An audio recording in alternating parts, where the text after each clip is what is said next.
दुनिया भर से सनातन धर्म की सारी खबरों से रहना चाहते हैं अपडेट, तो सब्सक्राइब करें द साइंटिफिक हिंदू को।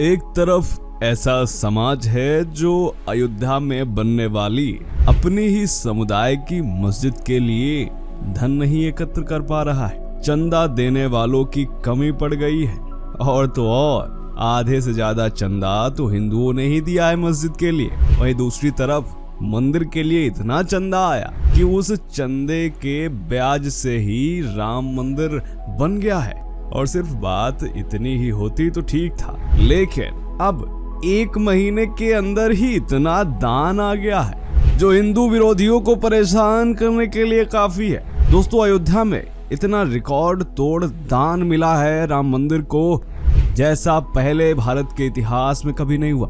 राम मंदिर के दान ने सारे रिकॉर्ड तोड़ दिए हैं। पांचजन्य की रिपोर्ट के अनुसार 1 महीने में ही राम मंदिर को 3550 करोड़ रुपए का दान आ गया है। और सिर्फ इसमें देश से ही दान नहीं मिल रहा है, बल्कि विदेशों से भी राम मंदिर के लिए दान आया है। इस पर हमने अयोध्या में ही श्रद्धालुओं से बात की, उन श्रद्धालुओं से जो राम मंदिर का दर्शन करके अभी अभी निकले हैं। देखिए उनका रिएक्शन क्या है भगवान श्री राम लला के दर्शन करने के बाद। हमारे साथी अनुज अयोध्या से यह रिपोर्टिंग कर रहे हैं, तो वीडियो को लाइक कर दीजिए और हाँ, कमेंट में जय श्री राम अवश्य लिखें। चलिए शुरू करते हैं आज का वीडियो।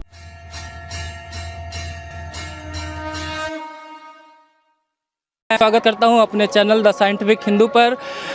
जैसा कि आप लोग जानते हैं, प्रभु श्री रामचंद्र जी की प्राण प्रतिष्ठा हो चुकी है, रामलला विराजमान हो गए अपने मंदिर पर। तो एक चौपाई के साथ प्रभु की कृपा भयो सब काजू, जन्म हमार सुफल भयो आजू। मतलब जिन्होंने प्रभु श्री रामचंद्र जी का आज अपने आंखों से दर्शन कर लिया है, उनका जन्म मानते हैं कि सफल हो गया है इस धरती पर आने का। तो हमारे साथ कुछ भक्तगण हैं, पूछते हैं इन्हें कैसा रहा और कुछ राजनीतिक प्रश्न भी पूछेंगे। सबसे पहले तो स्वागत है आपका। धन्यवाद। कहाँ से हैं आप? मैं आया हूँ गोसाईगंज के पास से। हम इसी जिले अयोध्या के ही निवासी हैं जी। प्रथम तो सभी दोस्तों को जय श्री राम। यहाँ आकर के वस्तुतः इतना अच्छा लगा कि वर्णन नहीं किया जा सकता। सबसे बड़ी बात यह है कि हम लोगों की वर्षों की तपस्या सार्थक हुई। बहुत बलिदान किया लोगों ने, बहुत त्याग किया, बहुत प्रतीक्षा की, और अंततः भगवान श्री राम का आज दिव्य दर्शन हो गया। मन प्रफुल्लित हो गया, तन मन आनंदित हो गया। जितना प्रशंसा करें, जितनी तारीफ करें कम है। ये बताइए आप तो उस समय को देखे होंगे जब कार सेवक यहाँ पर हुआ था, हर एक चीजें। उस समय का रोमांच भी देखा है, उस समय की विभत्स स्थिति देखी है। हम लोगों ने कार्य सेवकों का अदम्य भरपूर उत्साह देखा है, और साथ साथ मुलायम सिंह सरकार की क्रूरता भी देखी है। कुछ चीजें याद करिए तो रोए खड़े हो जाते हैं, और कुछ चीजें याद करिए तो हृदय फट जाता है। आप उस समय की चर्चा कर रहे हैं जब गोलियां चलाई गई थी मुलायम सिंह। जी हाँ, जी हाँ। लेकिन उसमें ये बताइए, मुलायम सिंह सरकार में जैसे गोलियां चलाई गई थी, फिर कार सेवक आप लोगों के सहयोग से सब मंदिर बना देशवासियों के, लेकिन उन्हीं मुलायम सिंह यादव के बीजेपी सरकार जो जिसको माना जाता है कि समर्थन से ही मंदिर बना है, पद्म विभूषण का जो है सम्मानित कर दिया गया। ऐसा क्यों किया गया? ये बात हम लोगों के समझ से परे है। राजनीति कभी कभी काफी नीचे स्तर तक गिर जाती है। इसका अच्छा खासा उदाहरण है बीजेपी का ये कदम। ये जान रहे हैं कम से कम उस कार सेवकों पर गोली चलाने वाले हत्यारे को तो किसी भी रूप में इन्हें सम्मानित नहीं करना था। किंतु भाई हम लोग तो जन्म से ही भाजपा के समर्थक रहे हैं, इसलिए इसके विषय में और कुछ न कहें तो ही ठीक है।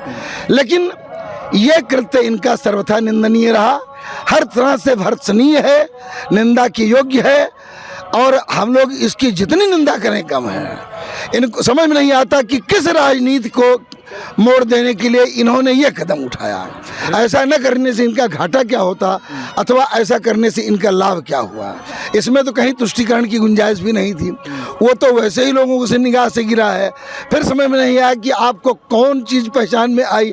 अभी ये कर्पूरी ठाकुर को सम्मानित करने जा रहे हैं भारत रत्न से। सबके सब संतुष्ट हैं, खुश हैं, क्योंकि वो पुरोधा उसने बहुत कुछ किया था। आप जयप्रकाश नारायण को सम्मानित करते, आप लाल कृष्ण आडवाणी को सम्मानित करते, लेकिन उस हत्यारे को सम्मानित करना हम लोगों की समझ में कतई स्वीकार्य नहीं मतलब है। आप लोग उससे निराश हैं, उनको पद्म बिल्कुल निराशा होते हुए भी इस मामले में हम लोग अपनी ही पार्टी की जितनी निंदा करें कम है। ये कदम इनका किसी भी रूप में स्वीकार्य नहीं है। जैसे ओवैसी का नाम आप लोग जानते होंगे, हैदराबादी भाईजान अब का। ओवैसी उन्होंने कहा था कि 22 तारीख को हम लोग बाबरी मस्जिद के ब्लैक डे के हिसाब से मनाएंगे। मरे सारे, जिनको छाती पीटना है मरे, जहन्नुम में जाए। हम लोगों को आनंद लेना, हम लोग आनंदित हो रहे हैं, जय श्री राम का नारा लगा रहे हैं। पूरी अयोध्या, पूरा प्रदेश, पूरा देश फुटकर पूरा विश्व राममय है। तो क्या ये और ऐसे छाती कूटों को कौन चर्चा करे? बीजेपी का ये राजनीतिक प्रोग्राम था राम मंदिर का जो 22 तारीख को हुआ है, देखिए वो ऐसा कहना विपक्षियों का, इसलिए आए नहीं। वो मूर्ख हैं जो ऐसा कहते हैं। राजनीति तो हमेशा होती रही और हमेशा होती रहेगी। किसने किसको राजनीति करने से रोका है? लेकिन राजनीति का एक सकारात्मक पक्ष होता है, एक नकारात्मक पक्ष होता है। एक दुकानदार दवा बेचता है, एक दुकानदार जहर बेचता है। दोनों फायदे के लिए ही दुकानदारी करते हैं, लेकिन एक प्राण ले लेता है, एक प्राण देता है। तो इस तरह से राजनीति का ये पक्ष स्वीकार्य नहीं है। कर्पूरी ठाकुर की बात की आपने, जैसे बिहार के वो जननायक थे, वहाँ के मुख्यमंत्री भी रह चुके हैं।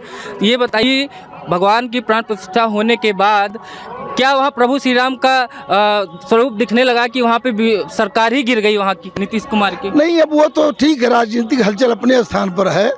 जो नहीं आए वो अभागे हैं। जिन्होंने ऐसे सुअवसर को गंवा दिया, उनके दुर्भाग्य को क्या कहा जाए। कम से कम 22-24 पीढ़ियाँ बीत गई होगी, इसके बाद ये सुअवसर आया और वो इस अवसर का लाभ नहीं उठा सके, तो उनको तो महा अभागा ही कहा जाएगा।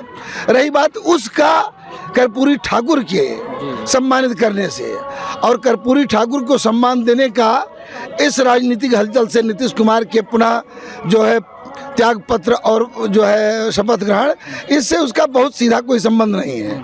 आग अंदर अंदर सुलग रही थी, हम लोग बल्कि आश्चर्य में थे। भले ही नीतीश को पलटू राम कहें लोग, लेकिन एक बात तो है ही, उस व्यक्ति की राजनीतिक साफ सुथरी छवि रही है।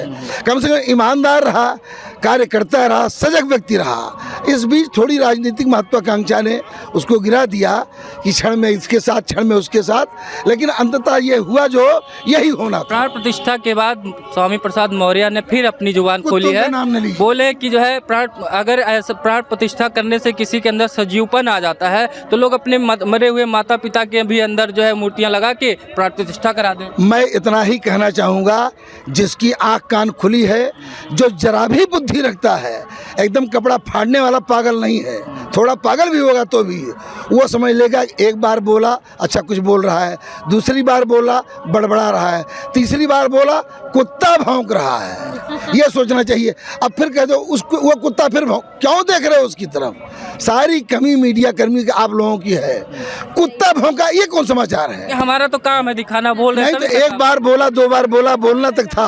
अब वो कुत्ता है जो भौंक रहा है, अब उसके बोलने को ना कहो। ये मान लो कि एक साला कुत्ता भौंक रहा है, कुत्ते को भौंकना क्या दिखाना? अब वो नेता नहीं, कुत्ता है। एक चौपाई को बहुत कोट करते हैं लोग, ढोल गवार शूद्र पशुनारी सकल ताड़ना के अधिकारी।